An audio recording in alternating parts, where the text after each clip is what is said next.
नमस्कार मित्रांनो, आज आपण बघणार आहोत संज्ञा प्रकरण.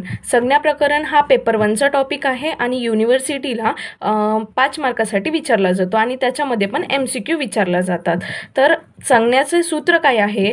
संज्ञायते अनया इति संज्ञा. संज्ञा म्हणजे काय? तर कोणत्याही वस्तू आधीचे नाव म्हणजे संज्ञा. जसं उदाहरण, राम घरी जात आहे, तर राम हे व्यक्तीचे नाव झाले, तर इथे राम हे संज्ञा झालं. आता संज्ञेचे जे प्रकार आहे ते बघू. ईत संज्ञा. ईत संज्ञा याचे सूत्र आहे हलंत्यम. हलंत्यम तर माहेश्वर सूत्राच्या शेवटच्या वर्णाला ईत संज्ञा असे म्हणतात. आता माहेश्वर सूत्र आमच्या चॅनलवर अवेलेबल आहे. ते तुम्ही बघितले नसेल तर तुम्ही डिस्क्रिप्शनमध्ये तुम्हाला लिंक भेटून जाणार, ते तुम्ही बघू शकता. इथे उदाहरण आहे अ इ उ न. तर इथे जो मी म्हटला माहेश्वरी सूत्राच्या शेवटच्या वर्णाला ईत असे म्हणतात. तिथे जो न झाला हा झाला ईत संज्ञा. आता आपण पाहू लोप संज्ञा. लोप संज्ञामध्ये आदर्शम लोपः याचा आहे प्रसक्तस्य आदर्शनम लोप संज्ञा स्यात्. जसं एखाद्या अस्तित्वात असणाऱ्या वर्णाला अदृश्य करणे म्हणजे लोप आहे. म्हणजे काय असते की एखादं जे वर्ण आहे जे अस्तित्वात आहे पण त्याला लपविणे म्हणजे काय लोप. तर आता नेक्स्ट प्रकार आहे तस्य लोपः. तस्य लोपचे सूत्र काय आहे? तस्य इति लोपः. किंवा दुसरं सूत्र आहे तस्येतो लोपः स्यात्. हे सूत्र तुम्हाला जशाचे तसे आठवण ठेवावं लागेल, कारण की हे MCQ मध्ये डायरेक्ट विचारलं जातात. तस्य लोप काय आहे तर बघू. उपदेशातील ईत संज्ञा असणाऱ्या शेवटच्या वर्णाचा लोप करावा किंवा उपदेशाच्या शेवटच्या वर्णाला लोप होतो. म्हणजे काय आहे तर उपदेशातील म्हणजे काय, जसे माहेश्वरी सूत्रांमध्ये जो शेवटचा वर्ण असतो त्याला आपण ईत संज्ञा म्हणतो. तो जो शेवटचा वर्ण आहे त्याचे लपविणे म्हणजे काय तस्य लोपः.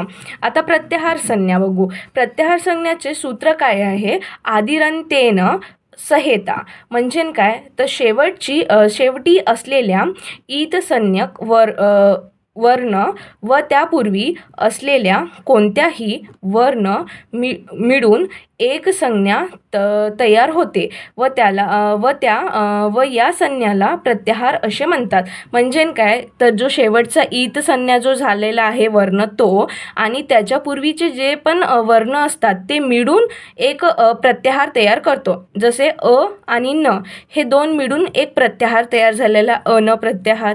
आता तोच न जेव्हा उ सोबत होतो तर उ आणि न बनणार आणि जेव्हा हा न ई सोबत होतो ते ई नु असा प्रत्याहार तयार होतात. उदांत संज्ञा. उदांत संज्ञाचं सूत्र काय आहे तर उचैरुदातः. म्हणजे इथे काय तर तालू आदीच्या वरच्या भागाला स्पर्श करून जो स्वर उच्चारला जातो त्या स्वराला उदात्त स्वर असे म्हणतात. म्हणजे काय तर तालू म्हणजे काय होते तर तालू म्हणजे काय आपलं सॉफ्ट पॅलेट आणि हार्ड पॅलेट. तर जेव्हा आपण एखाद्या वर्णाचे उच्चारण करत आहोत तर तेव्हा आपली ही जीभ असते ना, जीभ ही आपल्या हार्ड पॅलेटला टच होते. तर तेव्हा जो स्वराचा किंवा स्वराचा जो उच्चारण केला जातो त्याला उदात्त संज्ञा असे म्हणतात. आणि अनुदात्त संज्ञा. अनुदात्त संज्ञामध्ये काय असते सूत्र निचैरु अनुदातः. तर तालू आदीच्या खालच्या भागाला स्पर्श करून जो स्वर उच्चारला जातो त्या स्वरला अनुदात्त संज्ञा असे म्हणतात. म्हणजे जेव्हा आपण एखाद्या वर्णाचा उच्चारण करतो तर तेव्हा आपली जीभ आहे खालच्या भागाला स्पर्श होते आणि त्यावेळी जो वर्ण उच्चारला जातो त्याला आपण अनुदात्त संज्ञा असे म्हणतो. नेक्स्ट आहे स्वरित संज्ञा. स्वरित संज्ञाचं सूत्र काय आहे तर समाहारः स्वरितः. स्वराच्या उच्चारण स्थानाच्या मध्यम भागातून होतो त्याला स्वरित संज्ञा असे म्हणतात. म्हणजे जेव्हा आपण एखादे स्वर चे उच्चारण करतो ते मध्यम भागामध्ये होत आहे, नाही वरच्या तालूला किंवा खालच्या भागाला स्पर्श न होता मध्यम भागातून होते, म्हणून त्याला स्वरित संज्ञा असे म्हणतात. अनुनासिक संज्ञा आता बघू. तर याचं सूत्र काय आहे, तर मुख नासिका वचनो अनुनासिका. म्हणजे की मुख सहित नाकाने उच्चारल्या जाणाऱ्या वर्णाला अनुनासिक संज्ञा असे म्हणतात. काही वर्ण असे असतात की जे मुखाने किंवा नासिकाद्वारे उच्चारले जातात, त्याला अनुनासिक संज्ञा असे म्हणतात. आता त्याच प्रकारे अ इ उ ऋ या वर्णाचे प्रत्येकी 18 भेद असतात. हे तुम्ही तसेच म्हणजे हे असेच तुम्ही लक्षात ठेवा, कारण की मागच्या वर्षी युनिव्हर्सिटीला MCQ आला होता. ए आणि ऐ यांचे भेद किती असते, तर यांचे भेद 12 आहे, म्हणून तुम्हाला पण येऊ शकते, म्हणून हे असेच लक्षात ठेवा. आणि ऋ या वर्णाचे 12 भेद असतात. आणि एच मध्ये काय ते ए ओ ऐ औ या वर्णाचे 12 भेद असतात. आता नेक्स्ट बघू आपण सवर्ण संज्ञा. सवर्ण संज्ञाचं सूत्र काय असते, तुला अस्य प्रयत्नः सवर्णः. आता इथं तुल्य म्हणजे काय, तर समान, आणि आस्य म्हणजे काय, तर मुखातून बाहेर पडणारा वर्णाचा समान उच्चारण असणे. जसे की अ आ इ ई इत्यादी असे हे समान उच्चारण असते, म्हणजे काय सवर्ण संज्ञा आहे. बघू आपण संयोग संज्ञा. संयोग संज्ञाचं सूत्र काय आहे, हलो अंतरः संयोगः. इथे हल म्हणजे काय, तर व्यंजन, आणि अंतरः म्हणजे काय, तर मध्ये दोन. आता संयोग संज्ञा म्हणजे काय, तर दोन व्यंजनात मध्ये स्वराचे अडचण नसले तर संयोग संज्ञा होय. याला जोडाक्षर असे म्हणतात. म्हणजे काय दोन व्यंजन असतात, तर त्या दोन व्यंजनाच्या मध्ये जर स्वराचे अडचण नसणे म्हणजे काय संयोग संज्ञा. दुसरं एक सूत्र आहे ते अजबीर व्यवहितः हलः संयोग संज्ञा. हे तुम्हाला आठवण ठेवावं लागेल, MCQ मध्ये इम्पॉर्टंट असते. आता संधी संज्ञा. संधी संज्ञामध्ये काय आहे सूत्र, तर परः सनिकर्षः संहिता. संहिता म्हणजे ना संधी होते. ठीक आहे, दोन वर्ण एकमेकामध्ये मिसळून जाणे म्हणजे काय, तर संधी. कारण सूर्य प्लस उदय सूर्योदय, प्रति प्लस एक प्रत्येक. तर हे झाले तुमचे संधी संज्ञाचे उदाहरण. आता आपण बघू धातू संज्ञा. धातू संज्ञाचे सूत्र काय आहे, भुवादयः धात्वाः. तर इथे जे भू आदी आहे, भू हा काय असते, तर हा पहिला धातू आहे. आणि धातू म्हणजे काय, तर root form of the verb. गुणसंज्ञा. गुणसंज्ञाचे सूत्र काय आहे, तर आदेंग गुणः.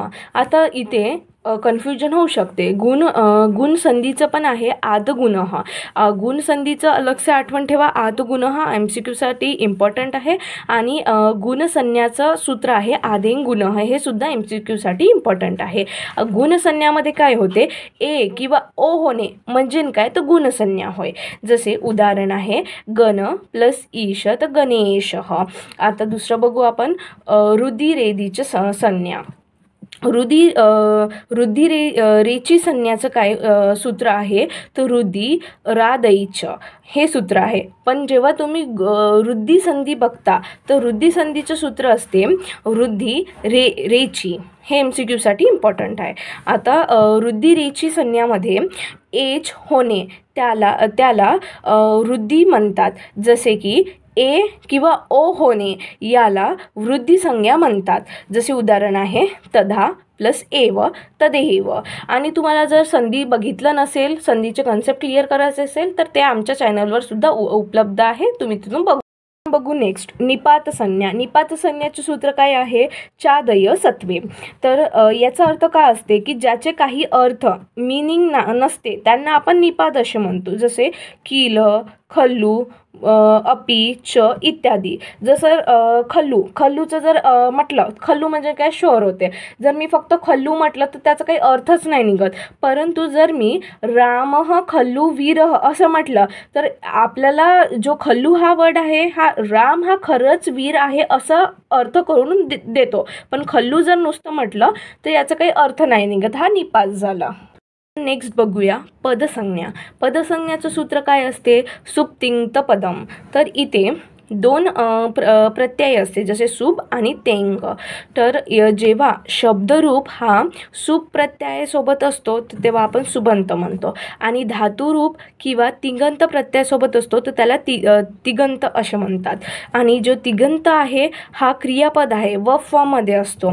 आणि जो सुबंत आहे, सुबंत ज्या पदांना सुब प्रत्यय लागतो त्याला सुबंत म्हणतात. आता जे याचं सूत्र आहे ते तुम्ही MCQ साठी इम्पॉर्टंट आहे, लक्षात ठेवा. प्रागृह्य संज्ञा. प्रागृह्य संज्ञाचे सूत्र काय असते? इदुद्वे द्विवचनम प्रागृह्यम. म्हणजे काय तर कोई भी द्विवचन का लास्ट में ई उ ए आया तो उसका संधि विच्छेद नहीं होगा, उसको जैसे का वैसे ही लिखना है. म्हणजे काय तर कोणतेही द्विवचन शब्द जेव्हा आपण घेतो आणि त्या द्विवचनच्या शब्दाच्या लास्टमध्ये जर ई उ ए येत असेल तर त्याचे संधि विच्छेद होत नाही, त्याला जसेच तसं लिहावं लागते. जसं जर बघितलं उदाहरण, मुनी आगच्छतः. म्हणजे काय असते तर मुनी आगच्छतः असं का बरं लिहिलं? कारण की बघा, मुनी हा मुनी जो अक्षर आहे हा तुमचा द्विवचन आहे, आणि मुनीचं मी म्हटलं द्विवचनच्या लास्टमध्ये ई, बडी ई, उ आणि ए असेल तर त्याची संधि विच्छेद होत नाही. म्हणून जे मुनी आहे हा जो ई आहे हा मोठा ई आहे, म्हणून याला आपण जशाचे तसे लिहितो. हा प्रागृह्य संज्ञा झाला. थँक्यू.